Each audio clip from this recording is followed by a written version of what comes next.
नमस्कार साथियों, स्वागत है आप सभी का अंकित इंस्पायर्स इंडिया पर। मैं हूं अंकित अवस्थी और आप हैं मेरे साथ में आज एक ऐसे विषय पर चर्चा करने के लिए जो कि वर्तमान समय में सबसे ज्यादा प्रासंगिक है। चर्चा क्या है कि अमेरिका जिस तरह से दुनिया में इन दिनों तहलका मचा रहा है, क्या यह ट्रंप का प्रभाव है या रियल में अमेरिका पावरफुल है, या अमेरिका को रिसेंटली ट्रंप के कारण पावर का पता चला है, बस हमें पता नहीं था, दुनिया उसको गांठ नहीं रही थी, अचानक सब लोग उसको सीरियसली क्यों ले लेने लगे।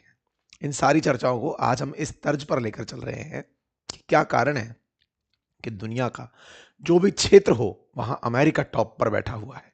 आज हम समझेंगे कि कैसे दुनिया की सबसे बड़ी जीडीपी अमेरिका बना।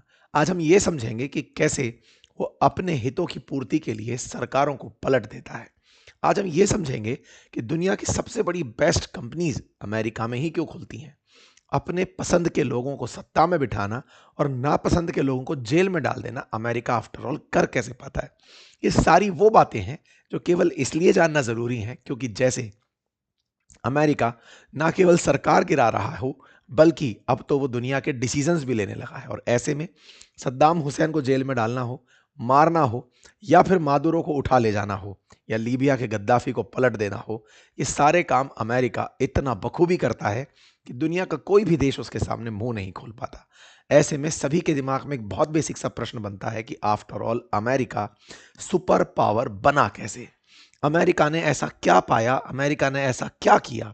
आज के समय के सबसे प्रासंगिक सवालों में जो सवाल है वो ये कि अमेरिका ने आफ्टर ऑल ऐसा क्या किया कि वो इतना पावरफुल बन गया। आफ्टर ऑल अमेरिका का इतिहास है क्या। हम इतिहास तक लेके चलेंगे, पूरा इतिहास से लेके आज तक सारे विषयों पर चर्चा करेंगे। आज का थोड़ा सेशन लंबा हो सकता है, इसमें इतिहास भी है, अमेरिका के निर्माण से लेकर के अमेरिका की नीतियां तक सब शामिल है। सेशन को थोड़ा लंबा तक सुनिएगा, लेकिन इन सबसे ज्यादा पहले प्राउड की बात यह जान लीजिए कि कभी भी अमेरिका उद्देश्य किसी भी यूरोपियन का नहीं था, उद्देश्य भारत ही था, सोने की चिड़िया ही था। और मैं इतना कह करके आज के सेशन की शुरुआत करता हूं कि कभी भारत की खोज में अमेरिका बन गया। भारत की खोज में अमेरिका बन गया, यह कहानी इतिहास से शुरू होती है जब क्रिस्टोफर कोलंबस भारत की तलाश में नाव लेकर निकलते हैं। एक इटली के 41 साल के युवा 3 अगस्त 1492 को अपने 3 जहाज के बेड़ों के साथ सफर पर निकलते हैं। चाहते थे कि वो भारत को खोजेंगे। सवाल बड़ा बनता है, भारत को खोजने की इतनी जिज्ञासा क्यों थी। मैं कई जगह अपने सेशंस में, कई जगह इंटरव्यूज में, कई जगह पर यह बात बोलता हूं कि भारत पुराने समय में व्यापार का बड़ा केंद्र हुआ करता था। चाइना से निकला सिल्क, भारत से निकले मसाले यूरोप में बेचे जाते थे और उनके लिए ओल्ड सिल्क रूट यूज किया जाता था, ट्रेड के लिए रूट यूज होते थे। और वो रूट होकर गुजरते थे तुर्की से। तुर्की में जहां आज आप इस्तांबुल है, यहां कुस्तुनतुनिया हुआ करता था। यहां से निकलकर यूरोप में एंट्री होती थी। लेकिन ऑटोमन एम्पायर जैसे जैसे फैलने लगा, इस ओल्ड ट्रेड रूट पर आक्रमण होने लगे। धीरे धीरे ट्रेड बाधित होने लगे।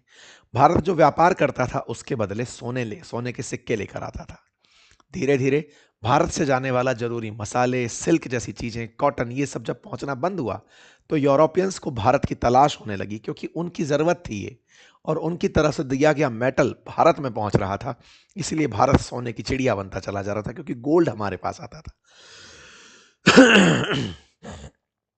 ऐसे में वो भारत की तलाश में बहुत जबरदस्त तरीके से तड़पने लगे, और इसी तड़प में यूरोपियंस भारत की तलाश में निकलने के लिए समुद्र का उपयोग किए।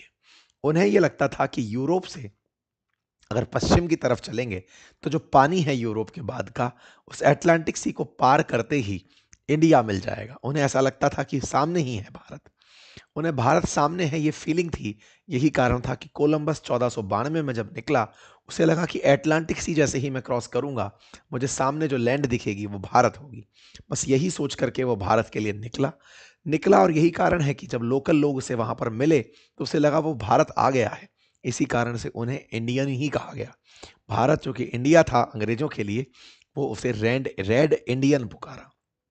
तो अमेरिका में असल मायने में अमेरिका नहीं था पहले, असल मायने में अमेरिका की खोज में गए हुए एक आइलैंड पर कोलंबस पहुंचा था। अब क्या हुआ, कोलंबस ने आकर यूरोप के देशों को बताया कि देखो मैंने ना इंडिया खोज लिया है, भारत खोज लिया है। यूरोपियंस में एकदम होड़ मच पड़ी कि जब ये पहुंच ही गया है लैंड पर तो चलिए हम सब चलते हैं। इस बीच में वो सब अपनी अपनी नावें ले लेकर के यूरोप से निकल करके अमेरिका की तरफ निकल पड़े। कोलंबस के द्वारा खोजा गया यह देश अमेरिका आगे चलकर स्पेन, ब्रिटेन, फ्रांस इन सब के लिए एक कॉलोनी बन गया। ये सब वहां जा जा करके अटैक करने लगे। धीरे धीरे रियलाइज तो हुआ इधर भारत की खोज के लिए निकले हुए थे और सारे वास्को डिगामा जैसे लोग वो अपने रास्ते खोज रहे थे, लेकिन इधर ये लोग एक नया ही आइलैंड खोज लिए थे। वहां पर जो लोग लोकल रहते थे, जो यहाँ के निवासी थे, आदिवासी थे, उन्हें यहाँ से भगाया जाना शुरू हुआ। बड़ी मात्रा में स्पेन, ब्रिटेन, फ्रांस से लोग यहाँ पर पहुंचने लगे, अपनी कॉलोनी बसाने लगे। 16वीं सदी की शुरुआत में ब्रिटेन भी अमेरिका पहुंच गया था और धीरे धीरे देखते देखते वहां पर अपनी 13 कॉलोनियां बना लिया। साल 1700 तक आते आते यहां पर इन तीनों ताकतों ने अमेरिका को अपने अपने अलग अलग हिस्सों में बांट लिया। अगर मैं आपको मैप में दिखाऊं, जिस अमेरिका को आज आप 50 राज्यों के नाम से जानते हैं, असल में ये पहले 50 राज्य नहीं हुआ करते थे, 13 राज्य थे। इनमें भी सबसे जो पूर्वी किनारा था, जिसे आप इस कलर में देख रहे हैं, ये यूके के द्वारा बसाया गया था। ये जो हल्का हल्का ब्लूइश कलर आप देख रहे हैं, आसमानी कलर देख रहे हैं, ये एरिया फ्रांस के द्वारा बसाया गया था। कनाडा का बड़ा हिस्सा फ्रांस के अधीन था। गल्फ ऑफ मैक्सिको तक फ्रांस चल रहा था और जो बाकी तलहटी के इलाके थे उनको स्पेन ने अपने कब्जे में किया हुआ था। कुछ इस प्रकार से यहाँ पर सत्ता का विकेंद्रीकरण हो रखा था, देश बटे हुए थे और इस तरीके से अमेरिका का एक बहुत बड़ा हिस्सा ऐसा था जो कि किसी के अधीन नहीं था। कई बार जब मैं आपसे कहता हूं कि अमेरिका प्रवासियों को लेकर इतना सख्त हो रहा है, असल मायने में यहां पर कोई भी ओरिजिनल है ही नहीं। चाहे ट्रंप हो, चाहे जेडी वेंस हो, चाहे बाइडेन हो, ये सब कहीं ना कभी यूरोप से आकर यहां बसे हैं। कोई बहुत पहले आ गया, यानी कि ये समझिए कोलंबस के बाद आए हुए सारे लोग। आज जब ये बोलते हैं कि दूसरे देश के लोगों को हम नहीं आने देंगे, तो इनसे पूछा जाने वाला सबसे बड़ा सवाल यही है कि सर आप भी कभी आए थे, किसी ने आपको भी आने दिया था और यहाँ पर रहने दिया था? बट खैर कोई नहीं, फिलहाल के लिए अमेरिकियों ने अपने लिए कॉलोनियां बनाई और यहाँ पर आकर के ये लोग रहना शुरू किए। ब्रिटेन इनमें सबसे ताकतवर देश निकला। आपको मालूम होगा ब्रिटेन की सत्ता धीरे धीरे तेजी से बढ़ती जा रही थी। फ्रांस वाले अपने सरकारी नियमों से चलते थे, इसलिए पिछड़ रहे थे। ब्रिटेन और फ्रांस यहाँ पर झगड़ना शुरू हुए। ब्रिटेन अपनी सत्ता को बढ़ाने लगा। धीरे धीरे वो सत्ता को बढ़ाते बढ़ाते फ्रांस से बहुत सारा हिस्सा कब्जाने निकल पड़ा, लेकिन इससे त्रस्त आकर अमेरिकियों ने ब्रिटेन के खिलाफ ही आवाज उठा ली। 1783 में इसी के चलते ब्रिटेन से अमेरिका आजाद हुआ। मैं आपको बता दूं, आजादी से पहले इन्होंने अपना एक घोषणा पत्र बनाया था, जिसे संयुक्त राज्य अमेरिका के तौर पर अमेरिका को पहचाना जाएगा, ये पहचान दी थी। 1783 में अमेरिका आजाद होता है और 1787 में अमेरिका का संविधान बनता है और 1789 में लागू हो जाता है। अमेरिका को इसी साल अपना पहला राष्ट्रपति जॉर्ज वाशिंगटन के रूप में प्राप्त होता है। मतलब समझिएगा, अमेरिका था पहले ब्रिटिश कॉलोनी। यहां पर फ्रांसीसी थे, उनसे झगड़कर बड़ा हिस्सा ब्रिटिशर्स ने लिया था, लेकिन लड़ाइयां अभी खत्म नहीं हो रही थी। आजादी आ चुकी थी, लेकिन अब विस्तार चल रहा था। मूल में इन लोगों के ब्रिटिशर्स ही थे, ये आपको पहचानना होगा। ब्रिटिशर्स, स्पेनिश लोग और फ्रांसीसी, और यही लोग यहां पर आकर के बसे थे। धीरे धीरे सीमाओं का विस्तार होना शुरू हुआ। अब अपनी एक पहचान लेकर ये लोग शुरू हुए और वो पहचान थी अमेरिका की पहचान। 1803 में अमेरिका ने $1.5 करोड़ में फ्रांस से लुइसियाना खरीद लिया। ये जो बीच वाला हिस्सा आप देख रहे हैं, इससे पहले तक ब्रिटेन का हिस्सा था, ऊपर की तरफ फ्रांस था, इससे ये वाला हिस्सा खरीद लिया गया। अमेरिका का क्षेत्रफल यहां से खरीदने के बाद 1.5 गुना तक बढ़ गया। अमेरिका कौन था? ब्रिटिशर्स थे। ये लोग क्या किए, जो पूरे दुनिया भर में करते आ रहे थे, युद्ध किए। किससे युद्ध किए? मैक्सिको से युद्ध कर लिया। 1848 में अमेरिका ने मैक्सिको को भी हरा दिया। मैक्सिको को भी इन्होंने हरा दिया। ब्रिटिशर्स ने मैक्सिको को जीत लिया और इससे कैलिफोर्निया और टेक्सास छीन लिए। मतलब एक तरीके से समझिए कि जो 13 राज्यों में बसा हुआ अमेरिका था, ये लुइसियाना को $1.5 करोड़ में खरीदता है, मैक्सिको को जीत लेता है और धीरे धीरे और ताकतवर होता चला जाता है। इतना ताकतवर कि अब पड़ोसी राज्यों को मिलने के लिए कहा जाने लगा, या तो ताकत से मिल जाओ, साम दाम दंड भेद से हम में मिल जाओ, अदरवाइज हम तुम्हारे साथ कुछ भी कर सकते हैं। ऐसा इनकी ताकत को बढ़ता देखकर अमेरिका से कई राज्य खुद से जुड़ना पसंद किए। इन्हीं में था इलिनॉइस, ओहायो, फ्लोरिडा, ये सब खुद से मिलने लगे, और जो नहीं मिले वहां सेना भेज दी गई। जैसे कैलिफोर्निया, वहां पर बड़ा नरसंहार हुआ, अमेरिकी सरकार के इशारों पर हजारों लोगों को मारा गया, और इतने में अमेरिका जो है वो पूरी तरह व्यापक हो गया। कुल मिलाकर के इसकी व्यापकता को आखिरी जो पहचान मिलती है, इसमें 50 राज्य इसके बन जाते हैं, वो था 1867, जब इसने रूस से 72 लाख रुपए में अलास्का को खरीद लिया था। अलास्का जो इनके मंत्री जिनकी वजह से खरीदा गया था, उनका नाम सीवर्ड था। शुरुआत में इसकी मजाक बनी कि अरे इतना महंगा कोई राज्य क्यों खरीद रहा है इतना बर्फ की जगह पर। मैंने पहले भी कई बार आपको कहा है, उसे सीवर्ड फॉली के नाम से जाना जाता था, लेकिन बाद में पता चला कि वो भी उनका एक अच्छा डिसीजन था। खैर, जो भी है, इसी बीच में इन्होंने स्पेन से फिलीपींस खरीद लिया, लेकिन 1946 में इन्हें फिलीपींस को आज़ाद करना पड़ा। कुल मिलाकर के 13 राज्यों वाला अमेरिका 50 राज्यों तक पहुंच गया। धीरे धीरे इसने समुद्र के और छोटे छोटे आइलैंड्स जो पैसिफिक ओशियन में थे, उनको खरीदना शुरू किया। कुल मिलाकर के अमेरिका अब आपको अलास्का और यहाँ और साथ में छोटे छोटे आइलैंड्स के रूप में दिखता है। इन्हीं में आइलैंड्स में से पाल्मेरा, हवाई, मिडवे, वेक, गुआम, जॉन्सटन, समोआ, इन आइलैंड्स पर ये कब्जा करते चले गए। मतलब पहले इन्होंने पूरा लैंड आर पार कवर किया, और उसके बाद में फिर ये लोग यहाँ तक पहुंचे। प्यूर्टो रिको, ये सब, पनामा, ये सारी जगह पर अमेरिकियों का कब्जा होने लगा। आज जिस अमेरिका को आप देखते हैं, असल मायने में ये कभी निकले हुए यूरोपियंस ही हैं जिन्होंने अमेरिका में पहले पहचान बनाई और खुद के विस्तार से अपने आप को एक नई पहचान दी, और वो आज इतने विस्तार के साथ एग्जिस्ट कर रहे हैं। यही इनका विस्तारवाद आज भी आपको दिखाई पड़ता है। जब अमेरिकियों को आप सुनते हैं कि हम कनाडा को ले लेंगे, हम वेनेजुएला को ले लेंगे, हम ग्रीनलैंड को ले लेंगे, तो इनकी फितरत में, इनकी साइकोलॉजी में इस प्रकार का एक्सपेंशन है। इनकी साइकोलॉजी के अंदर ही, हिस्ट्री में ही इनके अंदर विस्तार है। लेकिन अब बड़ा सवाल ये बनता है कि सर इस बीच में ब्रिटेन और फ्रांस का क्या हुआ? वो क्या कर रहे थे? उनके पास और ज़्यादा ताकत हो गई थी। वो वही हरकत कर रहे थे जो आज अमेरिका कर रहा है। क्या कर रहे थे? युद्ध कर रहे थे। जहां भी दुनिया में कोई संघर्ष होता दिखे, कूद पड़ते थे। ऐसे ही प्रथम विश्व युद्ध हुआ, ऑस्ट्रिया और हंगरी झगड़ लिए। 3 साल तक विश्व युद्ध, प्रथम विश्व युद्ध चला। चौथे साल में अमेरिका की एंट्री होती है। यूरोप लड़ रहा था, ताकतवर लोग लड़ रहे थे, अमेरिका यहां पर पंच बनकर एंट्री करता है, हथियार देता है, अपने पास से कमाई हुई ताकत देता है, और इस युद्ध के अंदर निर्णायक हो जाता है। इतना निर्णायक कि प्रथम विश्व युद्ध के अंदर जब विश्व युद्ध जर्मनी हारता है, अमेरिका एक बड़ी ताकत बनकर निकलता है। अमेरिकी कंपनियां चल पड़ती हैं, यूरोपीय कंपनियां ठप्प होने लगती हैं। इतना तेज अमेरिकी कंपनियां चलने लगती हैं कि 44 महीने तक, मतलब ऑलमोस्ट 4 साल तक अमेरिका का शेयर बाजार हाई टच करता है। मतलब कि उस पर कभी मंदी आती नहीं है, वो अपने लेवल को बढ़ाता चला जाता है। अमेरिकी बाजार बहुत तेजी से इंक्रीज होने लगता है। यानी प्रथम विश्व युद्ध के बाद जो सुपर पावर बनकर के निकला, वो अमेरिकी शेयर बाजार था, जो कि 44 महीने तक हाइट छूता रहा। आपको मालूम होगा, यह युद्ध के मात्र 20 साल के बाद ही द्वितीय विश्व युद्ध हो गया था। अमेरिका की ताकत प्रथम विश्व युद्ध के अंदर बाहर निकल कर आई। द्वितीय विश्व युद्ध जैसे ही हुआ, उस समय तक, इस 20 साल में दुनिया के अंदर होड़ मच चुकी थी हथियार बनाने की, अपने आप को बड़ा सिद्ध करने की। इसीलिए दुनिया भर के तमाम टैलेंट्स, इस बीच में जो हो चुका था वो सभी को याद होना चाहिए।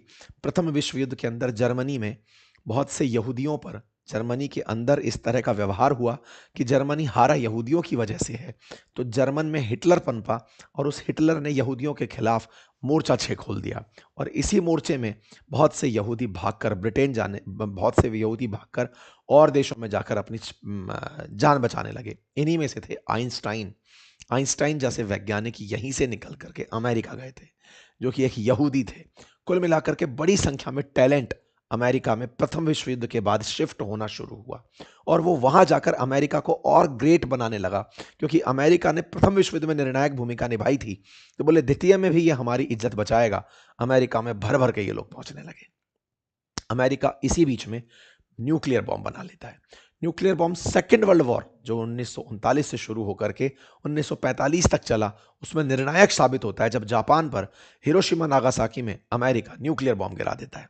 कुल मिलाकर सेकेंड वर्ल्ड वॉर में यह तय हो जाता है कि अब साइंस एंड टेक्नोलॉजी में भी अमेरिका सुपर पावर है, क्योंकि वो न्यूक्लियर बॉम्ब बना चुका है।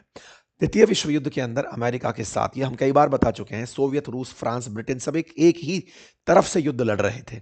लेकिन यहां पर सोवियत रूस और अमेरिका के बीच आइडियोलॉजिकल डिफरेंसेस थे। सोवियत रूस पसंद करता था साम्यवादी नीतियां और अमेरिका पसंद करता था पूंजीवादी नीतियां। पूंजीवादी का मतलब पैसे वाला और पैसे वाला बने, जिसके पास टैलेंट है वो टैलेंट का बढ़िया यूज करे, उद्योगपति ही सर्वश्रेष्ठ होते हैं, ये थॉट।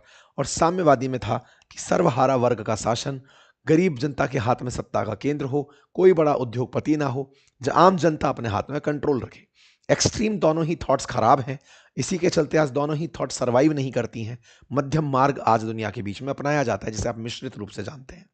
खैर, लेकिन सोवियत रूस भी अपने आप को लेनिन के टाइम पर यह धीरे धीरे दिखा रहा था कि हाँ, हम अपने आप को सही सिद्ध कर सकते हैं। खैर, अमेरिका ने रूस के साथ इस बात पर लंबा संघर्ष करने की ठान ली थी, क्योंकि द्वितीय विश्व युद्ध में विचारधाराओं की लड़ाई में विजेता में बड़ा कौन, सोवियत रूस या अमेरिका, ये ठन जाती है।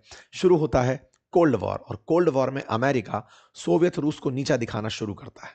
इतना हद तक नीचा दिखाना शुरू करता है कि दुनिया में जहां भी आइडियोलॉजिकल डिफरेंसेस हो वहां सत्ताओं को गिरा देना, जहां पर राजशाही है वहां पर लोकतंत्र नामक वेपन फेंक देना, और जहां पर लोकतंत्र है वहां पर तानाशाही को स्थापित करवा देना।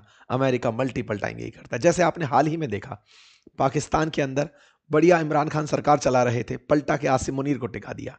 आसिम मुनीर के सामने शहबाज शरीफ केवल एक भोंपू बने बैठे हुए हैं। इसी प्रकार से शेख हसीना बढ़िया सरकार चला रही थी, सरकार गिराई, 1.5 साल से अस्थिरता बांग्लादेश के अंदर मोहम्मद यूनुस के रूप में टिका दी। कोई पहचान नहीं, कोई देश की तरक्की नहीं, लेकिन अपने हित, जहां अपने हित नहीं वहां सत्ता गिराना उसने अपना रुख बना लिया। ये सेकेंड वर्ल्ड वॉर के बाद से लेकर सोवियत रूस के दौर में खूब चला। अमेरिका ने अपने आप को सर्वश्रेष्ठ, अपनी पॉलिसीज को सर्वश्रेष्ठ सिद्ध करने के लिए ये सारे खेल किए। लेकिन इस बीच में अमेरिका ने एक बड़ा खेल खेला। बड़ा खेल था कि अब तक जो व्यापार होता था वो गोल्ड में होता था। गोल्ड को दुनिया के प्रीशियस धातु के रूप में, मुद्रा विनिमय के रूप में यूज किया जाता था। लेकिन अब क्या हुआ, वैश्विक संकट जब पैदा हुआ सेकेंड वर्ल्ड वॉर के बाद, कि पैसा कहां से आएगा, क्योंकि ये बर्बाद हो चुके थे। ये नवाब साहब जितने भी थे, ब्रिटेन और फ्रांस, जिन्होंने दुनिया पर राज किया था, अब बस नवाबी बची थी, इनकी जेब खाली हो चुकी थी। ऐसे में इन्हें धन की जरूरत थी। अमेरिका अपनी कंपनियों की मदद से और दुनिया भर के निवेश की मदद से लगातार ऊपर उठता चला जा रहा था। इसने कहा कि मैं दुनिया के देशों को पुनर्निर्मित तो कर दूंगा, लेकिन मेरी कंडीशन है। कंडीशन क्या है कि मैं अपनी बैंक बनाऊंगा जो लोन देंगी, और आपको वो लोन चुकाना होगा। और दूसरा, आपको जितने भी एक देश से दूसरे देश के साथ व्यापार करने होंगे वो मेरी करेंसी यानी डॉलर में करने होंगे, और डॉलर जो है वो गोल्ड के बराबर होगा, ये मैं सुनिश्चित करता हूं, क्योंकि मेरे पास दुनिया का सबसे ज्यादा गोल्ड है। ठीक है साहब। ऐसा करके ब्रेटन वुड के अंदर, न्यू हैम्पशायर के अंदर एक बैठक बुलाई जाती है। 1944 में बैठक होती है, 44 देश इसमें आते हैं। ब्रेटन वुड समझौता होता है। समझौते में तय होता है कि डॉलर को ग्लोबल करेंसी के रूप में मान्यता दी जाएगी, और दुनिया की 2 बैंक, वर्ल्ड बैंक और आईएमएफ, लोन देंगी। वर्ल्ड बैंक लोन देगी नया देश बनाने के लिए, और आईएमएफ लोन देगी पेमेंट क्राइसिस के लिए। पेमेंट क्राइसिस मतलब पेमेंट डेट का क्राइसिस आ गया। मान लीजिए आपके पास डॉलर कम पड़ गया, पेमेंट नहीं कर पा रहे, तो बोले डॉलर हम देंगे, आप फिर भी पेमेंट डॉलर में ही करोगे। कुल मिलाकर के ब्रेटन वुड में यह तय हो जाता है कि डॉलर दुनिया की करेंसी बनेगा, और यहीं से अमेरिका जिंदगी भर यानी हमेशा के लिए दुनिया पर राज करने का एक तरीका ढूंढ लेता है। वो तय करता है कि अब अमेरिकी डॉलर के आधार पर ही करेंसीज के एक्सचेंज रेट तय होंगे। जैसे आज आप सुनते हैं $1 के बराबर 90 रुपया, तो ये जो तय है ये ब्रेटन वुड सम्मेलन से दुनिया ने माना है। 44 साल पहले ये तय हो गया था। अमेरिका ने अपनी ताकत के दम पर, विश्व युद्ध विजेता के तौर पर सबसे ये मनवा लिया था कि अमेरिका के पास चूंकि सबसे ज्यादा धन है, तो डॉलर का भी वही हकदार है और लोगों को वही मानना पड़ेगा। इतना ही नहीं, अब डॉलर में दुनिया के देश आपस में एक दूसरे के साथ व्यापार कैसे करें, यह सुनिश्चित करने के लिए इसने एक सिस्टम बनाया जिसे स्विफ्ट सिस्टम कहते हैं। 1973 में 22 देशों की 518 बैंकों ने स्विफ्ट नेटवर्क को शुरू किया, जो कि अमेरिका की ही देन थी। आसान भाषा में समझिए कि एक बैंक को दूसरे बैंक में या एक देश से दूसरे देश में किसी को पैसा भेजना है, अमेरिका बोलता था कि आपको चूंकि डॉलर में ही व्यापार करना है, तो सभी बैंकों को अमेरिका में एक अकाउंट खोलना पड़ेगा। यानी दुनिया भर के जितने भी देश हैं उन सब का अपना एक बैंक, 200 देशों के बैंक इस समय अमेरिका में है।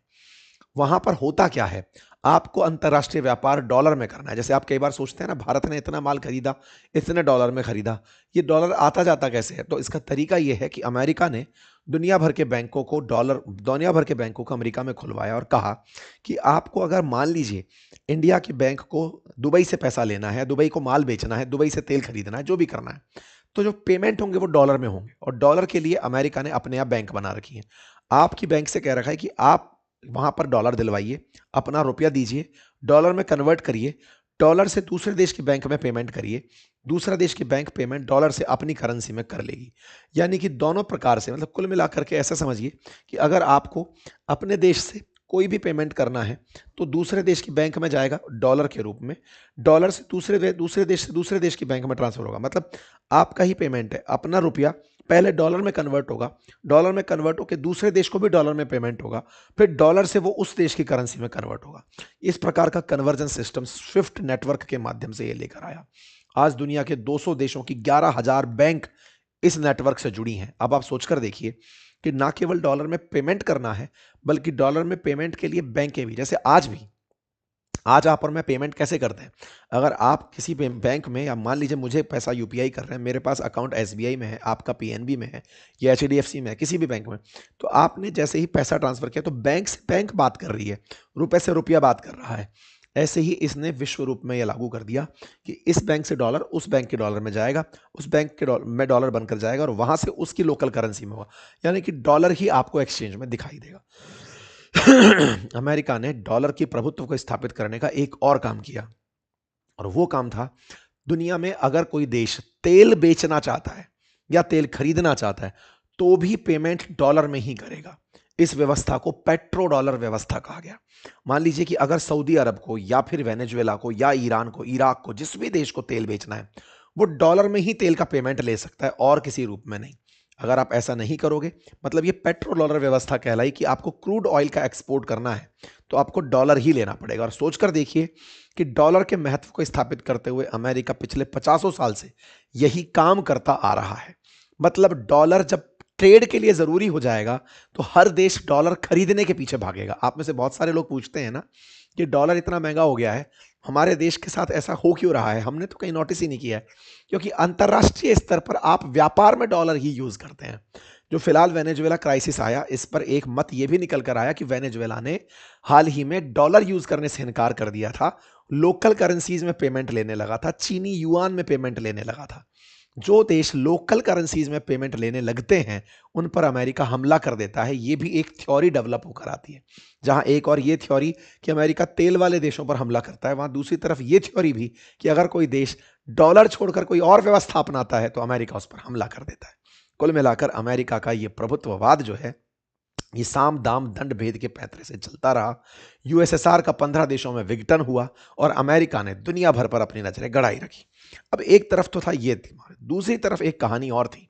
चूंकि दुनिया का बेस्ट ब्रेन अमेरिका शिफ्ट हो रहा था। आपको मैंने बताया कि शुरुआत में यूरोपियंस गए थे अमेरिका, बाद में फर्स्ट वर्ल्ड वॉर के बाद बड़े मात्रा में साइंटिस्ट निकल के यूरोप से पहुंचे थे अमेरिका। सेकेंड वर्ल्ड वॉर के बाद इतना पैसा इनके पास हो गया कि जितने भी ब्रिटेन, फ्रांस से जितने भी अमीर लोग थे जो गरीबी में नहीं रहना चाहते थे, ये अमेरिका शिफ्ट हो गए। दुनिया का बेस्ट टैलेंट अमेरिका जाना शिफ्ट हुआ और अमेरिका ने उन्हें भरपूर जगह दी। आज जब आप इस पूरे फिल्म को देखते हैं, दुनिया के बहुत सारे सक्सेसफुल उद्योगपतियों को देखते हैं, तो उनमें आप अमेरिकियों को पाते हैं। आज हर 10 में से 7 बड़े कारोबारी अमेरिकी नागरिक हैं। जर्मनी से निकले हुए आइंस्टाइन हो या दक्षिण अफ्रीका से निकले हुए एलॉन मस्क, ये सब विदेशों से जाकर अमेरिका बसे और अमेरिका को टेक्नोलॉजी हब बना दिया, अमेरिका को बड़ा देश बना दिया। आज आप सत्या नडेला, सुंदर पिचई, इंदिरा नूई जो भारत से निकले और अमेरिका में जाकर बसे, ये इस प्रकार से चलने लगे। और कमला हैरिस को भी आपने देखा होगा किस प्रकार से भारतीय मूल की महिला जाकर वहां पहुंची। दुनिया का सबसे अधिक पैसे वाला व्यक्ति, चाहे दुनिया के तमाम टेक्नोक्रेट्स, ये सब निकलकर अमेरिका गए। अमेरिका बुद्धिजीवियों का एक फर्स्ट वर्ल्ड कंट्री बनता चला गया। पैसे वालों का, दिमागधारियों का, और तो और कंपनियों के लिए इंफ्रास्ट्रक्चर देने में, क्योंकि निजी कारोबारियों को जो अपना कारोबार शुरू करना चाहते हैं, अमेरिका ने उन्हें माहौल दिया। अमेरिका में फिलहाल 3 करोड़ से ज्यादा स्मॉल इंडस्ट्री हैं। दुनिया की 2000 सबसे ताकतवर कंपनियों में 30 ताकतवर कंपनियां फिलहाल अमेरिका में हैं। 2022 की फोर्ब्स लिस्ट बताती है कि 2000 कंपनियों में से 590 अमेरिकी कंपनियां फोर्ब्स की टॉप 2000 में थी। टॉप 20 कंपनियों में से 11 कंपनियां अमेरिकी हैं। अमेरिका की बर्कशायर हैथवे कंपनी टॉप पर 2022 में रही थी। कंपनियों के अलावा अगर अरबपतियों की बात की जाए तो 2022 में 735 अरबपति अमेरिकी थे, जिनके पास 4.7 ट्रिलियन वैल्यू थी, नेटवर्थ थी, जो भारत की जीडीपी से कहीं अधिक है। कुल मिलाकर के अमेरिका पहले तो अपनी विस्तारवादी नीतियों से, दूसरा दिमाग से, बेस्ट ब्रेन को अपने पास रख करके पावरफुल बनता चला गया। बात करते हैं अपनी पावर को मनाने के लिए इसने क्या किया। वेपन्स का उपयोग किया। वेपन्स का उपयोग किया चूंकि आज अमेरिका की अर्थव्यवस्था 30 ट्रिलियन डॉलर से ऊपर की है। ऐसे में यह रक्षा बजट भी अपने अकॉर्डिंग खर्च करता है। दुनिया की सबसे बड़ी सेना आज अगर किसी देश के पास है तो वो अमेरिका है, जिसकी कुल सेना में 21.22 लाख सैनिक हैं, जिसमें से 13.5 लाख के अराउंड एक्टिव हैं, 7-8 लाख के आसपास मतलब रिजर्व फोर्सेज में रखे हुए सैनिक हैं। सबसे इंपॉर्टेंट बात यह कि ये अपने सैनिकों को केवल और केवल अमेरिका में ही नहीं रखता, दुनिया भर के देशों में अपने सैनिकों को बिठा के रखता है। लगभग 750 जगह इसने अपने बेसिस बनाए हुए हैं। आज अमेरिका अपनी जीडीपी का 3.4% मतलब लगभग $1 ट्रिलियन खर्च करता है केवल और केवल डिफेंस पर। दुनिया में अगर 100 रुपए डिफेंस पर खर्च होते हैं तो अकेला 37% डिफेंस का खर्च अमेरिका अपने ऊपर करता है। आज भारत के बात में अगर हम बात करें तो भारत 86.1 बिलियन डॉलर खर्च कर रहा है। तो भारत से लगभग 10 गुना ज्यादा डिफेंस का बजट अमेरिका का है। वो इतना ज्यादा पैसा खर्च करता है, खर्च ही नहीं करता अपितु डिफेंस इक्विपमेंट बेचता भी है। वर्ल्ड का 43% वर्ल्ड का वेपन जो बेचना है वो अमेरिका इकलौता करता है। 43% of world weapon sale America से तय होकर आती है। अमेरिका न केवल हथियार बेचकर बल्कि दुनिया भर के देशों में अपने बेसिस बनाकर, 750 बेसिस हैं आज अमेरिका के 80 देशों के अंदर। और तो और 2.25 लाख उसके सैनिक 159 देशों में किसी ना किसी रूप में सक्रिय हैं। आप विचार करिए कि कितना ज्यादा अपने आप को फैला कर रखा है। आंकड़ों पर नजर डालें तो जापान अकेले में 120 बेसिस हैं अमेरिका के। जापान अकेले में 53,000 सैनिक अमेरिकी रहते हैं। बड़े बड़े देशों में Germany, South Korea, Guam, Italy, Puerto Rico, UK, पुर्तगाल, तुर्की, Bahrain, Belgium, Panama, Marshall Island, Kuwait, Saudi Arabia, इन सब जगह पर अमेरिकी सैनिक मौजूद हैं। तो आप देखिए किस प्रकार से पहले पैसे के दम पर यानी डॉलर की सत्ता से, फिर दिमाग की सत्ता से और फिर सेना की सत्ता से अपना प्रभुत्व अमेरिका कायम करता रह गया। आप में से बहुत सारे लोग एक सवाल सोचते हैं कि अमेरिकी प्रतिबंधों का असर क्यों होता है, क्यों अमेरिकी सैंक्शंस दुनिया को प्रभावित करते हैं, कोई देश अमेरिकी प्रतिबंध मानता ही क्यों है। कारण अब तक आपको समझ में आ चुका होगा। साम दाम दंड भेद सब कुछ उसके पास है। टैलेंट उसके पास है, दुनिया की टॉप कंपनियां उसके पास हैं, और तो और आप किसी दूसरे देश से कैसे व्यापार करेंगे, डॉलर उसके पास है। डॉलर ही नहीं, डॉलर के अलावा डॉलर को मेंशन करने वाला जो सिस्टम स्विफ्ट है, जिसके माध्यम से आप पेमेंट कर पाते हैं, वो सिस्टम उसके पास है। ये बिल्कुल वैसे है यूपीआई के दौर में यदि भारत का कोई व्यापारी ये कहे कि हम तो केवल कैश में काम करते हैं, उसके व्यापार पर उसका असर दिखने लगता है। बिल्कुल वैसे ही आज स्विफ्ट की तकनीक के दौर में अगर अमेरिका के डॉलर को छोड़कर कोई देश अपने आप को आइसोलेट करके व्यापार करने निकले तो दूसरा देश उसके साथ व्यापार नहीं कर पाता। यही कारण है कि अमेरिका और अमेरिका के पिछलग्गू लोग उस देश को सैंक्शन में डाल देते हैं। कहते हैं कि दुनिया के जो ज्यादातर मुल्क हैं उसका अमेरिका पर निर्भर होने का सबसे बड़ा कारण क्या है, क्योंकि वो या तो अमेरिका से व्यापार करते हैं, या तेल के चलते वो अमेरिका पर निर्भर करते हैं, या वर्ल्ड बैंक और IMF के चलते निर्भर करते हैं, या फिर वो नाटो के चलते। क्योंकि आपको मालूम है कि अमेरिका ने अपने पसंद के लोगों का एक समूह बनाया हुआ जिसे नॉर्थ अटलांटिक ट्रीटी ऑर्गेनाइजेशन कहते हैं, जिसमें एक साथ 32 देश किसी पर जाकर हमला करेंगे। तो सुरक्षा में मजबूत, शक्ति में मजबूत, टेक्नोलॉजी में मजबूत, रोकड़े में मजबूत, ऐसे बना है अमेरिका ग्रेट। इंटरेस्टिंग पार्ट क्या है, जिस चीज को अभी तक किसी ने एक्सप्लोर नहीं किया था वो ट्रंप कर गए। क्या अमेरिका इन सबके बाद चूंकि दुनिया से कहता है कि अब सब लोग डॉलर में ही व्यापार कर रहे हो तो मुझे तो क्या ही फर्क पड़ रहा है, मुझे तो बस डॉलर छापने हैं। लेकिन दुनिया के सामने उसने अपने आप को प्रेजेंट किया कि मैं तो देखो व्यापारी हूं, मैं तो आप लोगों से ज्यादा खरीदता हूं, कम बेचता हूं। आपको जानकर आश्चर्य होगा, अमेरिका हर साल $1.5 ट्रिलियन के व्यापारिक घाटे में रहता है। व्यापारिक घाटे से मतलब मेरा यह है कि अमेरिका कुल मिलाकर के लगभग $5.5 ट्रिलियन का हर साल व्यापार करता है, लेकिन बेचता मात्र 2.7 ट्रिलियन का है और खरीदता है 3.25 ट्रिलियन का। तो 2.07 ट्रिलियन वर्सेस 3.25 ट्रिलियन, मतलब लगभग 1 ट्रिलियन का इसे व्यापारिक घाटा होता है।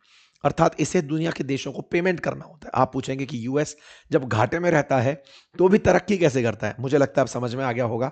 दुनिया का जहां भी व्यापार हो रहा है वो तो डॉलर में ही हो रहा है, तो ऐसी स्थिति में उसे कभी नुकसान होता ही नहीं। कम पड़ा तो डॉलर पड़ा, उसको वो छाप लेगा। और तो और दुनिया के जो देश अतिरिक्त पैसा बचा के रखते हैं उन्हें भी अमेरिका अपने यहां पर ही इन्वेस्ट करा लेता है, अपने बॉन्ड्स में। आपने बहुत बार सुना होगा कि चाइना के इतने बॉन्ड्स अमेरिका में हैं, इतने ट्रिलियन डॉलर के बॉन्ड्स, जापान के इतने ट्रिलियन डॉलर के बॉन्ड्स, क्योंकि जो देश डॉलर में व्यापार करके मुनाफे में है, जैसे आज भारत को बहुत ज्यादा पैसा सऊदी को पे करना है या यूएई को पे करना है ताकि हम तेल खरीद सकें, तो हमारा जो पैसा उनके पास गया डॉलर के रूप में, वो उस डॉलर को अमेरिका में ही छोड़ करके उसके ऊपर इंटरेस्ट लेना शुरू कर देते हैं। तो अमेरिका दुनिया भर के पैसे को खुद के देश में इंटरेस्ट पेमेंट के तरीके से चलाता रहता है। उन बॉन्ड्स के ऊपर इंटरेस्ट देकर उन देशों को खुश रखता है कि चिंता मत करो, पैसा बढ़ रहा है। लेकिन वही पैसा जब उस देश पर उसे प्रतिबंध लगाना होता है तो उस पैसे को हड़प लेता है। जैसे रूस का पैसा उसने हड़प लिया, पहले स्विफ्ट तकनीक से बाहर निकाला और उसके पूरे असेट्स को जब्त कर लिया। ऐसे ही वेनेजुएला के साथ, ऐसे ही अफगानिस्तान के साथ अमेरिका करता आ रहा है। तो पहले दुनिया को डॉलर का स्वाद, फिर स्विफ्ट की तकनीक, फिर अपनी बैंकों में पैसा इन्वेस्ट कराना और बाद में उसको जकड़ के बैठ जाना कि तुम अगर मेरी बात नहीं मानोगे तो मैं इसको होल्ड कर लूंगा। ये बिल्कुल वैसे आपका अकाउंट, किसी अकाउंट में पैसा है, बैंक आपका पैसा रोक के बैठ गई कि अगर लोन नहीं चुकाया तो ये कर दूंगा। इस तरह से अमेरिका करता है। तो अमेरिका का जो ट्रेड डेफिसिट है वो भले ही कितना ज्यादा हो, आप में से बहुत सारे लोग इस बात के लिए आश्चर्यचकित होंगे कि इसके टॉप ट्रेड पार्टनर्स में मैक्सिको, कनाडा और चाइना शामिल हैं। मैक्सिको से सबसे ज्यादा सामान खरीदता है। यही कारण है कि जो ऑप्शन इन्होंने अभी तक ट्राई नहीं किया था उसे ये कर गए, इन्होंने वहां पर ही टैरिफ लगा दिया। इन्होंने सब तरफ से डॉलर डॉलर तो चल रहा था, उसका तो गीत गाया ही नहीं। इन्होंने कहा कि जिसके पास डॉलर है रखे, लेकिन मैं आपसे खरीदता ज्यादा हूं इसलिए टैरिफ लगाऊंगा। तो अमेरिका जिस चीज पर कभी ध्यान ही नहीं दिया था उस पर यह ध्यान देकर के और देशों को और गुलाम बना ले गए और इसीलिए मिस्टर टैरिफ कहलाए। आज जिस पेट्रो डॉलर के चलते वेनेजुएला का संकट बना वो भी डॉलर से उत्पन्न हुआ संकट था, क्योंकि वेनेजुएला ने इंटरनेशनली डॉलर के स्थान पर युआन जैसी करेंसी, चाइना की जो करेंसीज हैं उनका उपयोग करना शुरू किया था। 9 लाख बैरल प्रतिदिन वो तेल बेच रहा था। अमेरिका को ये बात रास नहीं आ रही थी। ये भी एक बड़ा एंगल निकल करके आया। 2024 में सऊदी अरब ने भी ऐसे ही पैर पसारने शुरू किए थे, लेकिन फिर ट्रंप आए और वो शांत होकर चला गया। कुल मिलाकर के आज जो आप हाल देखते हैं कि जो मादुरो के साथ हुआ, क्या ये किसी और के साथ भी हुआ? हाँ, तेल के लिए हाल लीबिया का हुआ, मादुरो जैसा हाल सद्दाम हुसैन का हुआ, क्यूबा का हुआ। ये तमाम वो देश हैं जिन पर अमेरिका की शक्ति का पूरी तरह से प्रयोग दुनिया ने देखा। तो आज के संदर्भ में जब मैंने आपके सामने ये सेशन किया, इसकी असल जरूरत ये थी क्योंकि कहीं ना कहीं आपके मन में एक सवाल छुपा हुआ था कि आफ्टर ऑल अमेरिका इतना पावरफुल है कैसे? आफ्टर ऑल अमेरिका की सब लोग बात मानते क्यों हैं? आफ्टर ऑल अमेरिका प्रतिबंध कैसे लगाता है? हम भी उसके टैरिफ में दबे क्यों हैं? सब लोग उससे अलग निकलकर कुछ कर क्यों नहीं लेते? उम्मीद है कि आप सभी साथियों का इसका जवाब देने में कुछ हद तक मैं सक्षम रहा हूँगा। मेरी आवाज़ में हुई खराबी जिससे आपको थोड़ा सा सुनने में दिक्कत हुई होगी, उसके लिए मैं क्षमा चाहता हूँ। फिलहाल के लिए इतना ही। अपनी बेहतरी के लिए निरंतर प्रयास कर रहा हूँ। आप भी अगर मेरे इस प्रयास से सहमत हैं तो चैनल को सब्सक्राइब करके मुझे अपना समर्थन दें। आपको लगता है कि मेरे ऑफर्ट्स आप तक पहुँचाने के लिए जेन्युइन है, आप तक बातें पहुँचाने के जो मेरी झील है, अगर आपको ये पसंद आती है तो अपना समर्थन चैनल को सब्सक्राइब करके दें, जिसका कोई चार्ज नहीं लगता। अगर आपने सब्सक्राइब किया हुआ है तो अपने किसी मित्र से सब्सक्राइब कराएं। लेकिन जितने भी लोग आज इस सेशन को देखें, आज इस सेशन को जरूर सब्सक्राइब कराएं, चैनल को सब्सक्राइब कराएं ताकि और लोगों तक हमारी बात अच्छे से पहुंच पाए। फिलहाल के लिए इतना ही। बहुत बहुत धन्यवाद।